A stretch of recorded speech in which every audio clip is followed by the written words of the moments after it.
Hey there, it's Miley with Cloud App. Today I'm going to show you how to use my favorite Gmail feature, which is the Snooze feature. So I'm going to show you two ways that I use this daily.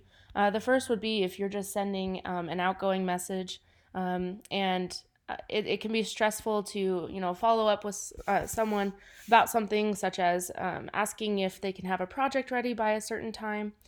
So in this email, I'm asking if they can have it ready by the end of next week. So when I send it, I don't want to have to be stressed about remembering to send it or not. And so the best thing for me to do is going to be to snooze this until maybe mid next week so I can follow up if I haven't heard back. So how the snooze feature works is I'll go ahead and send this.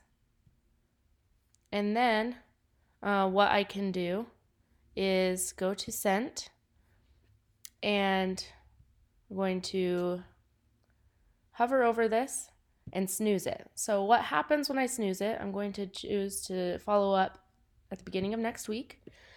And what will happen is when that time comes, so Monday of next week, it will show up in my inbox again.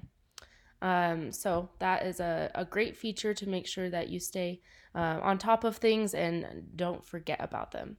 And so the second one is if you receive a message into your inbox, and it's the same exact thing, but this one is if you're not just sending an outgoing message, if you're responding to something. But the same thing happens where they'll say, oh, I have the project ready for you by the end of next week. So you'll say, great, thanks, something like that. Then you'll click send. And so if you want to kind of clean out your inbox, I'm definitely an inbox zero type of person.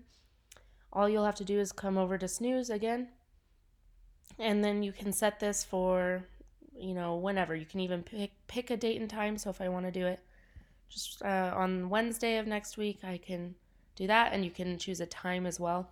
So now I have inbox zero. I use my inbox as kind of a to-do list.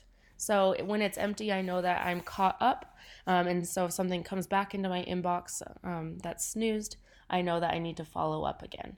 Hopefully this helps you to use Gmail more effectively and to stay on top of your projects.